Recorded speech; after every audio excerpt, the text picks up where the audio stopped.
బాగా చదువుతున్నావమ్మా? బాగా చదువుతున్నానమ్మమ్మా. అమ్మా మజ్జిగ. ఏంటమ్మా ఆయన అడుగుతా ఉన్నారు, ఆయన రాడు పెట్టడు, ఎందుకు ఆయన అడగటం దండగా మీరు? అంటే ఆయన ఏ పండక్కి రాడానే? అదేంటమ్మా నువ్వు నా మీద కోపడుతున్నావు? అదేంటి, కనీసం నువ్వైనా గట్టిగా చెప్పాలి కదా. ఏంటి మా అమ్మనా? నువ్వు నోరు మూస్తుందిలే గాని మీ నాన్నగారు మాట్లాడతారు, నువ్వు మాట్లాడకు. చాలే మజ్జిగ తాగిబ్బు. ఏంటి అల్లుడు గారు, పోయిన సంవత్సరం పండక్కి ఎలాగూ రాలేదు, ఈ సంవత్సరం పండక్కి తీసుకెళ్దామని వచ్చాం. సారీ మావయ్య, నేను వర్క్లో చాలా బిజీగా ఉన్నాను, అమ్మాయిని తీసుకువెళ్ళండి. అదేంటయ్యా అలా అంటే ఎలాగా, మాకు పన్నులు లేవా ఏంటి? మా అమ్మాయిని నిన్ను తీసుకెళ్దామనే కదా వచ్చింది. సారీ మావయ్య, నేను చాలా వర్క్లో ఉన్నాను. నాకు తెలుసు నాన్న ఆయన ఎక్కడికి రారని, నా బతుకు ఇంతే, మీరు వెళ్ళండి. సరే మావయ్య వస్తాను, ఒక్క నిమిషం.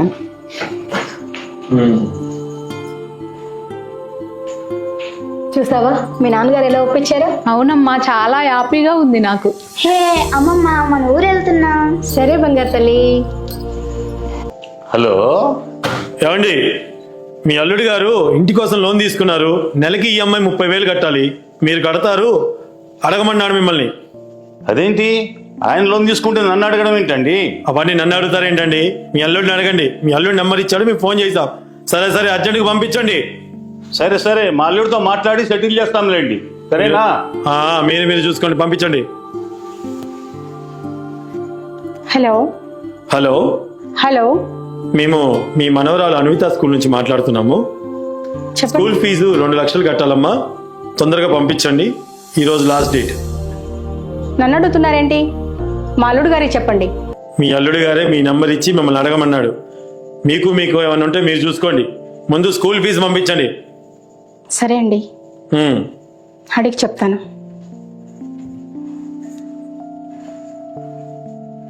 హలో హలో, గోల్డ్ లోన్ 40,000 కట్టాలమ్మా, త్వరగా పంపించండి.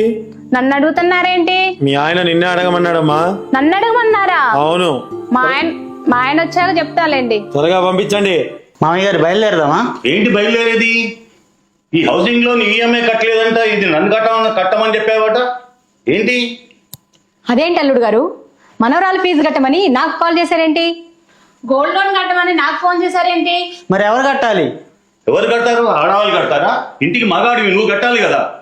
కాదా, మీ అందరూ నా వాళ్ళే కదా, కడితే ఏమైంది? ఎలా కడతామయ్యా? మీరు చేసిన అప్పులన్నీ మేము కట్టుకుంటూ కూర్చుంటావా? మా బాధ్యతలు మాకు ఉండవా? వా, ఇదేం సోద్యం? స్కూల్ ఫీజు కట్టమని నాకు కాల్ చేయటం ఏంటి? టైం ఫీజు కట్టాలని మీకు తెలీదా? నన్ను ఈఎంఐ కట్టమంటే నేను ఎక్కడ తెచ్చి కట్టానండి? ఇవన్నీ మీరు కట్టలేనప్పుడు పండక్కి నన్ను బలవంతంగా తీసుకెళ్లే హక్కు మీకు ఎక్కడి నుంచి వచ్చింది? అంటే అల్లుడిగా నిన్ను పండక్కి రమ్మన్నందుకు ఈఎంఐలన్నీ కట్టుకుంటూ కూర్చోవాలా? అంతేగా మామయ్య గారు. ఏంటండి అల్లుడు గారు, ఈ దేశంలో ఉద్యోగం మీరే చేస్తున్నారా, ఇంకెవరైనా చేస్తున్నారా? పండక్కి రమ్మని పిలిచినందుకు ఎప్పుడు పోలేంటి? దేవుడా, ఇన్ని అప్పులు చేశారా? నా పరువంతా పోయింది. అవును అల్లుడు గారు, మా అమ్మాయికి ఇలాంటి పరిస్థితి తీసుకొచ్చావేంటి? సరే నేను ఒకటి చెబుతాను వినండి. నేను డబుల్ బెడ్రూమ్ వెళ్ళి కొందాం అనుకున్నా మామయ్య, మీ అమ్మాయి ఏముందో అడగండి. డబుల్ బెడ్రూమ్ లో నేను ఉండడం ఏంటి? విల్లా కొంటే విల్లు ఉంటది. అదే మామయ్య, హౌస్ లోను.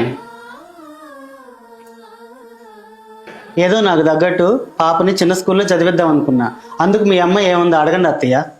నా ఫ్రెండ్ పిల్లలు చదివే స్కూల్లో చదివిద్దామని అన్నాను. నేను చదివిద్దామన్న స్కూల్ ఫీజు ఇంత అత్తయ్య, మీ అమ్మాయి చెప్పిన స్కూల్లో చదివితే ఇంత ఫీజు అత్తయ్య. అదే మీకు వచ్చిన ఫోన్ కాల్. ప్రమోషన్ వచ్చింది కదా అని ఏదో చిన్న చేంజ్ చేపిద్దామని అనుకుంటే మీ అమ్మాయి ఏం తీసుకొచ్చిందో అడగండి అత్తయ్య. అందులో ఏముంది? నక్లీస్, హారం, చోలా తీసుకున్నా. అదే గోల్డ్ లోన్. ఏంటి నిర్మల, మీ ఆయన చెప్పేది నిజమేనా? మీ అమ్మ కూడా నీలాగే చేసుంటే మీ నాన్న అప్పుల పాలయ్యేవాడు.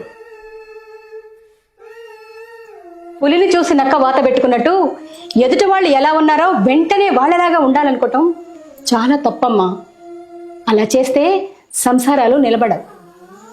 ఇంతకాలం తప్పంతా మా అల్లుడిదే అనుకున్నాను, కానీ మా పెంపకం తప్పని ఇప్పుడు తెలుసుకున్నానమ్మా.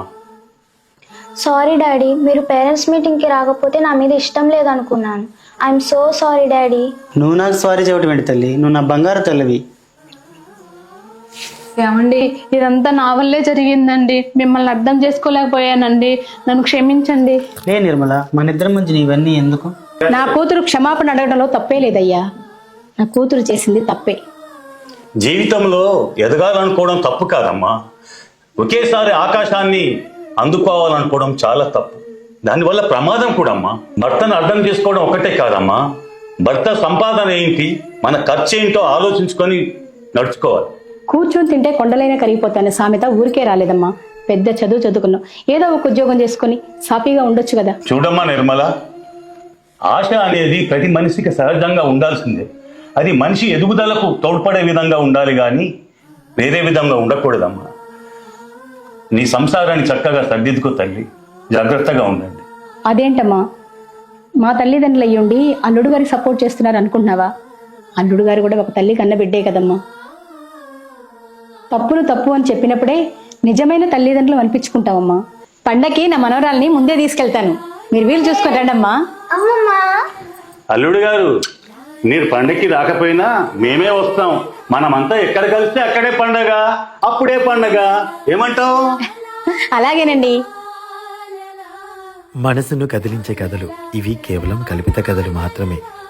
మా ఫేస్బుక్ పేజీని, ఇన్స్టా పేజీని ఫాలో అవ్వండి. నమస్కారం.